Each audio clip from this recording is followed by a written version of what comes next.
കുട്ടികൾക്ക് ഒരു സ്വന്തമായിട്ട് ഒരു പ്രതിരോധ ശക്തി ഉണ്ടാക്കാനും ഒരാവശ്യം വന്നു കഴിഞ്ഞാൽ നമുക്ക് പ്രതികരിക്കാനുമുള്ള ഒരു ആയോധന മുറയാണ് എന്നുള്ളത് വളരെ പ്രധാനപ്പെട്ട കാര്യമാണ്.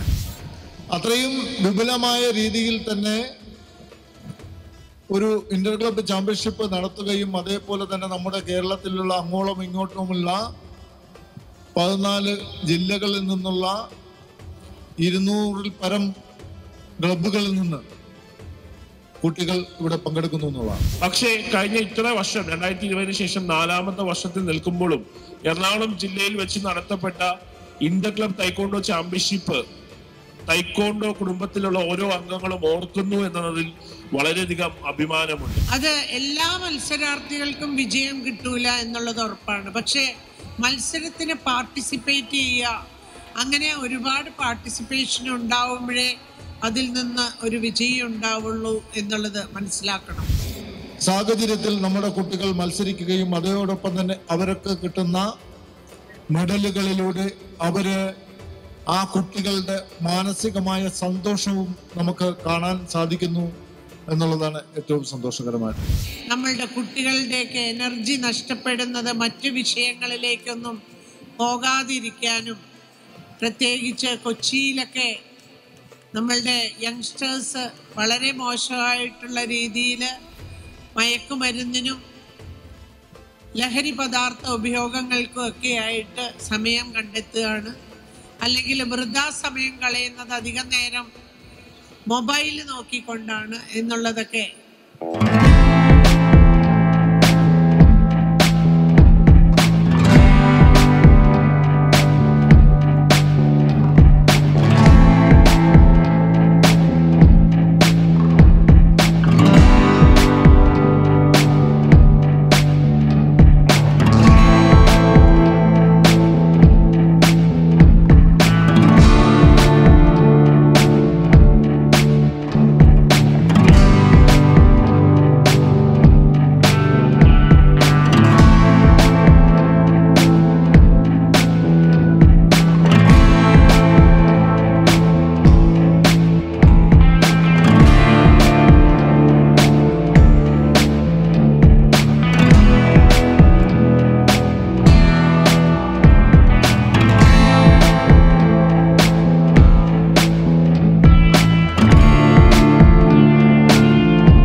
സ്വാഗതം ആശംസിക്കുന്നതിനു വേണ്ടി സംസ്ഥാന തൈക്കോണ്ടോ അസോസിയേഷന്റെ general secretary master V Ratheesh അവരെ സ്നേഹപൂർവ്വം ക്ഷണിക്കുന്നു. ബഹുമാനപ്പെട്ട അധ്യക്ഷൻ, അതേപോലെ ഇന്നിവിടെ ചീഫ് ഗസ്റ്റായിട്ട് എത്തിയിരിക്കുന്ന നമ്മുടെ പ്രിയങ്കരിയായ MLA ഉമാ തോമസ് മാഡം, മറ്റു വേദിയിലിരിക്കുന്ന വിശിഷ്ട വ്യക്തികൾ, 4ാമത് സ്റ്റേറ്റ് ഇന്റർ ക്ലബ് ചാമ്പ്യൻഷിപ്പാണ് ഇന്നും നാളെയുമായി ഇവിടെ നടക്കാൻ പോകുന്നത്. പൊതുവെ സ്പോർട്സ് ഹോസ്റ്റലുകളും അതേപോലെ തന്നെ കേന്ദ്ര ഗവൺമെന്റിന്റെ സായി സെന്ററുകളിലുമുള്ള കുട്ടികൾക്ക് എല്ലാ ദിവസങ്ങളിലും പ്രാക്ടീസ് ചെയ്യാൻ പറ്റുന്ന കുട്ടികളോടൊപ്പം തന്നെ ആഴ്ചയിൽ 1, 2, 3 ദിവസം പ്രാക്ടീസ് ചെയ്യുന്ന കുട്ടികൾക്ക് ചില സമയങ്ങളിൽ അവരുടെ കൂട്ടത്തിൽ മത്സരിച്ചെത്താൻ പറ്റാത്ത സാഹചര്യങ്ങളുണ്ട്. അങ്ങനെ വരുമ്പോൾ നമ്മുടെ മറ്റ് ക്ലബിലെ കുട്ടികൾക്ക് ഒരു അവസരം നഷ്ടപ്പെടുന്നു എന്നുള്ള അത് മനസ്സിലാക്കിക്കൊണ്ട് തന്നെ അവരുടെ കഴിവുകളും വളർത്തിയെടുക്കാൻ വേണ്ടി ഇന്റർ ക്ലബ്ബ്, അതായത് കേരളത്തിലുള്ള 14 ജില്ലകളിലുമുള്ള ക്ലബ്ബുകൾ തമ്മിലുള്ള മത്സരങ്ങൾ സംഘടിപ്പിച്ചുകൊണ്ട് അവരുടെ കഴിവിനെ വളർത്തിയെടുക്കാൻ വേണ്ടിയിട്ടാണ് 4ാമത് സംസ്ഥാന ഇന്റർ ക്ലബ് ചാമ്പ്യൻഷിപ്പ്. അത്രയും വിപുലമായ രീതിയിൽ തന്നെ ഒരു ഇന്റർ ക്ലബ്ബ് ചാമ്പ്യൻഷിപ്പ് നടത്തുകയും അതേപോലെ തന്നെ നമ്മുടെ കേരളത്തിലുള്ള അങ്ങോളം ഇങ്ങോട്ടുമുള്ള 14 ജില്ലകളിൽ നിന്നുള്ള 200-ൽ പരം ക്ലബ്ബുകളിൽ നിന്ന് കുട്ടികൾ ഇവിടെ പങ്കെടുക്കുന്നു എന്നുള്ളതാണ്. അതേപോലെ തന്നെ അവർക്ക് വീണ്ടും വീണ്ടും മത്സരിക്കാനുള്ള വേദി ഒരുക്കി കൊടുക്കുകയാണ് തൈക്കോണ്ടോ അസോസിയേഷൻ ഓഫ് കേരള. ആദ്യമായി അധ്യക്ഷ പ്രസംഗം നടത്തുന്ന ഈ ഓൺസ്റ്റെപ്പ് തൈക്കോണ്ടോ ക്ലബിന്റെ പ്രതിനിധിയും ജില്ലാ സെക്രട്ടറിയുമായ ശ്രീ എൽദോപി എബിയെ ഞാൻ സ്വാഗതം ചെയ്തുകൊള്ളും. വളരെയധികം അഭിമാനത്തോടും അതിലുപരി സന്തോഷത്തോടു കൂടിയിട്ടാണ് ഇന്ന് ഈ ഒരു വേദിയിൽ അധ്യക്ഷ പ്രസംഗത്തിനായി നിൽക്കുന്നത്. എറണാകുളം ജില്ലാ തൈക്കോണ്ടോ അസോസിയേഷന്റെ സെക്രട്ടറി എന്ന നിലയ്ക്കും അതുപോലെ തന്നെ 4ാമത് Kerala state India club taekwondo ചാമ്പ്യൻഷിപ്പിന് സംഘാടനം ഒരുക്കുന്ന ക്ലബിന്റെ പ്രതിനിധി നിലയ്ക്ക് വളരെയധികം സന്തോഷമുണ്ട്. 2019 ആദ്യമായി ഒരു ചാമ്പ്യൻഷിപ്പ് ജൂനിയറും കേഡറ്റും കളമശ്ശേരി മുനിസിപ്പാലിറ്റിയുടെ ഓഡിറ്റോറിയത്തിൽ വെച്ച് നടത്തുന്നത്. അതിനുശേഷം ഒരു ചാമ്പ്യൻഷിപ്പ് ഏറ്റെടുക്കണമെന്ന് അന്നത്തെ സംസ്ഥാന തൈക്കോണ്ടോ അസോസിയേഷന്റെ സെക്രട്ടറിയായ മാസ്റ്റർ ഐസാർ പറഞ്ഞപ്പോൾ 2020 ജനുവരി 2, 3, 4 തീയതികളിൽ റീജിയണൽ സ്പോർട്സ് സെന്ററിൽ വെച്ച് നമ്മുടെ സ്വാഗതം പറഞ്ഞ രതീഷ് സാർ പറഞ്ഞ പോലെ 10 ബൗട്ടുകളിലായി 1100 പാർട്ടിസിപ്പൻസും 100-ന് മുകളിൽ ഒഫീഷ്യൽസിനെ വെച്ച് ഒരു മത്സരത്തിന് നേതൃത്വം കൊടുക്കുവാൻ നമുക്ക് സാധിച്ചു. പക്ഷേ അതിനുശേഷം 2 ഫ്ലഡും അതേപോലെ തന്നെ കോവിഡും മറ്റുമായി വലിയ പ്രതിസന്ധികളിൽ നമ്മൾ ഓരോരുത്തരും ആയപ്പോൾ ഒരു പക്ഷെ ആ മത്സരത്തിന്റെ മെറിറ്റ് അവിടെ നഷ്ടപ്പെടുന്ന സാഹചര്യം ഉണ്ടായി. പക്ഷേ കഴിഞ്ഞ ഇത്ര വർഷം 2020 ശേഷം 4ാമത്തെ വർഷത്തിൽ നിൽക്കുമ്പോഴും എറണാകുളം ജില്ലയിൽ വെച്ച് നടത്തപ്പെട്ട India club taekwondo championship taekwondo കുടുംബത്തിലുള്ള ഓരോ അംഗങ്ങളും ഓർക്കുന്നു എന്നതിൽ വളരെയധികം അഭിമാനമുണ്ട്. ഇന്ന് ഇങ്ങനൊരു ചാമ്പ്യൻഷിപ്പ് നടത്തുമ്പോൾ ആദ്യമായി നമുക്ക് വേണ്ടത് ഒരു സംഘാടക സമിതിയാണ്.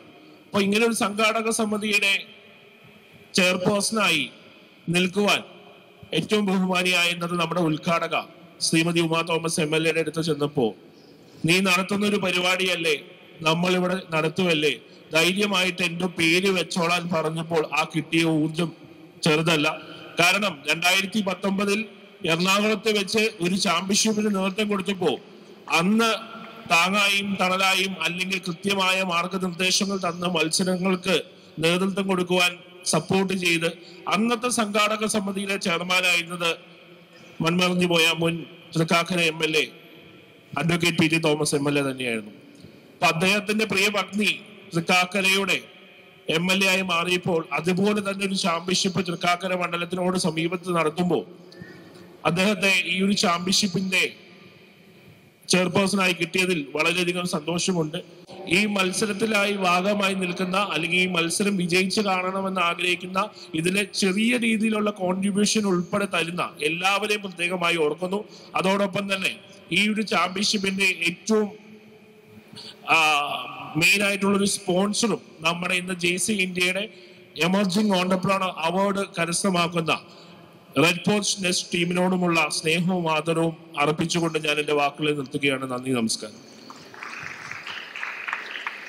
വളരെയധികം സന്തോഷത്തോടു കൂടിയാണ് ഒരു സ്പോർട്സ് ഇവൻ്റ് നടക്കുമ്പോൾ എനിക്ക് ഒരുപാട് സന്തോഷമാണ്. എന്തെന്ന് വെച്ചാൽ നമ്മളുടെ നാട്ടിൽ വളരെ പ്രധാനപ്പെട്ട ഒരു കാര്യമാണ്. ഇപ്പോൾ സ്പോർട്സിനൊക്കെ എന്തൊക്കെ പറഞ്ഞു കഴിഞ്ഞാലും നമ്മൾ ചിലതിലൊക്കെ ചില കാര്യങ്ങളിലൊക്കെ മുൻപിലാണ്, 1-2 പേര് എത്തുന്നുണ്ട് എന്ന് പറയുന്നുണ്ടെങ്കിലും എത്രയധികം ഇതിന് പ്രോത്സാഹനം കിട്ടുന്നു എന്നുള്ളത് മറ്റ് രാജ്യങ്ങളെ അപേക്ഷിച്ച് നോക്കുമ്പോൾ നമ്മൾ വളരെ പുറകിലാണെന്നാണ് എനിക്ക് തോന്നാറ്.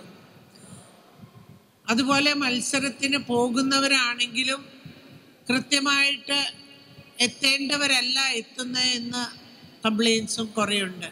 അപ്പോൾ പിൻവാതിലിലൂടെയുള്ള കയറ്റം ഇങ്ങനെയുള്ളതൊക്കെ സാധാരണ കാണാറുണ്ട്. 1-2 രീതിയിൽ എനിക്ക് തായ്ക്കൊണ്ടോയെ ഭയങ്കര ഇഷ്ടമാണ്. എന്താന്ന് വെച്ച് കഴിഞ്ഞാൽ കുട്ടികൾക്ക് ഒരു സ്വന്തമായിട്ട് ഒരു പ്രതിരോധ ശക്തി ഉണ്ടാക്കാനും ഒരാവശ്യം വന്നു കഴിഞ്ഞാൽ നമുക്ക് പ്രതികരിക്കാനുമുള്ള ഒരു ആയോധന മുറയാണ് എന്നുള്ളത് വളരെ പ്രധാനപ്പെട്ട കാര്യമാണ്.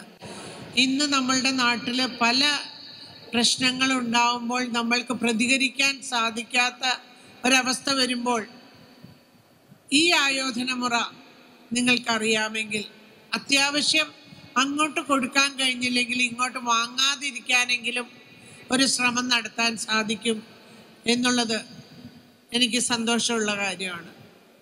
അതുപോലെ ഇതൊരു മത്സരമായിട്ട് സംഘടിപ്പിക്കുമ്പോൾ അത് എല്ലാ മത്സരാർത്ഥികൾക്കും വിജയം കിട്ടൂല എന്നുള്ളത് ഉറപ്പാണ്. പക്ഷേ മത്സരത്തിന് പാർട്ടിസിപ്പേറ്റ് ചെയ്യുക, അങ്ങനെ ഒരുപാട് പാർട്ടിസിപ്പേഷൻ ഉണ്ടാവുമ്പോഴേ അതിൽ നിന്ന് ഒരു വിജയം ഉണ്ടാവുള്ളൂ എന്നുള്ളത് മനസ്സിലാക്കണം.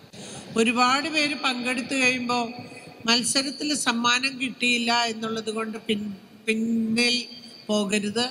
വീണ്ടും വീണ്ടും ശ്രമിച്ച് മുന്നിലേക്ക് എത്താനുള്ള ഒരു ശ്രമം എല്ലാവരുടെ ഭാഗത്തു നിന്നും ഉണ്ടാവണം. പ്രത്യേകിച്ച് നമ്മളുടെ സ്ഥലങ്ങളാണെങ്കിലും വലിയ വലിയ കളിസ്ഥലങ്ങളൊന്നും നമ്മളുടെ നാട്ടിലില്ലാത്തത് കൊണ്ട് പരിമിതമായ സ്ഥലത്ത് പഠിക്കാനാവുന്ന ഒരു വിദ്യയാണ് ഇത് എന്നുള്ളത് കൊണ്ടും, പിന്നെ നമ്മളുടെ കുട്ടികളുടെയൊക്കെ എനർജി നഷ്ടപ്പെടുന്നത് മറ്റു വിഷയങ്ങളിലേക്കൊന്നും പോകാതിരിക്കാനും, പ്രത്യേകിച്ച് കൊച്ചിയിലൊക്കെ നമ്മളുടെ യങ്സ്റ്റേഴ്സ് വളരെ മോശമായിട്ടുള്ള രീതിയിൽ മയക്കുമരുന്നിനും ലഹരി പദാർത്ഥ ഉപയോഗങ്ങൾക്കും ഒക്കെ ആയിട്ട് സമയം കണ്ടെത്തുകയാണ്. അല്ലെങ്കിൽ വൃഥാ സമയം കളയുന്നത് അധികം നേരം മൊബൈൽ നോക്കിക്കൊണ്ടാണ് എന്നുള്ളതൊക്കെ മാറ്റി നിർത്തി ഒരു ആയോധന മുറ അവരഭ്യസിക്കുന്നു എന്നുള്ളത് വളരെ സന്തോഷമാണ്. അതുപോലെ അപ്പോഴും അവർ സ്കൂളിൽ എന്ന പോലെ കുട്ടികൾക്ക് അങ്ങോട്ടും ഇങ്ങോട്ടും പലതരക്കാരെ പരിചയപ്പെടാനും അവരങ്ങോട്ടും ഇങ്ങോട്ടും അവരുടെ ജീവിത സാഹചര്യങ്ങൾ കൈമാറ്റം നടത്തുവാനും ഒക്കെയുള്ള സാഹചര്യം കൂടിയാണ് ഉണ്ടാവുന്നത്. നാട്ടിൽ നടക്കുന്ന കാര്യങ്ങളൊക്കെ അറിയാനും അതങ്ങോട്ടും ഇങ്ങോട്ടും പറഞ്ഞ് ഒരുമിച്ച് ചേർന്ന് നീങ്ങാനും ഒക്കെയുള്ള മനസ്സുണ്ടാക്കാനായിട്ട് ഇതിന് തീർച്ചയായിട്ട് കഴിയും എന്നുള്ളത് കൊണ്ട് തന്നെ എല്ലാ സ്പോർട്സിനെയും ഞാൻ വളരെയധികം ഇഷ്ടപ്പെടുന്നയാളാണ്.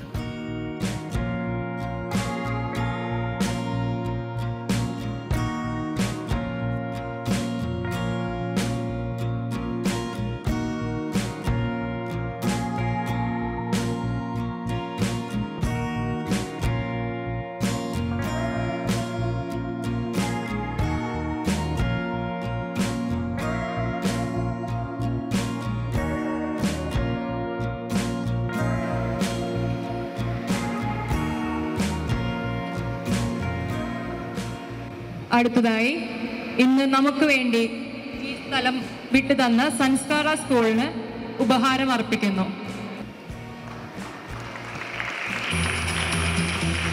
ഇവിടെ നമുക്ക് വേണ്ടി വന്ന് എത്രയും ബഹുമാനപ്പെട്ട ശ്രീമതി ഉമ തോമസിന് ഉപഹാരം നൽകുന്നതിനായി ശ്രീ എൽദോസ് PABയെ ക്ഷണിക്കുന്നു.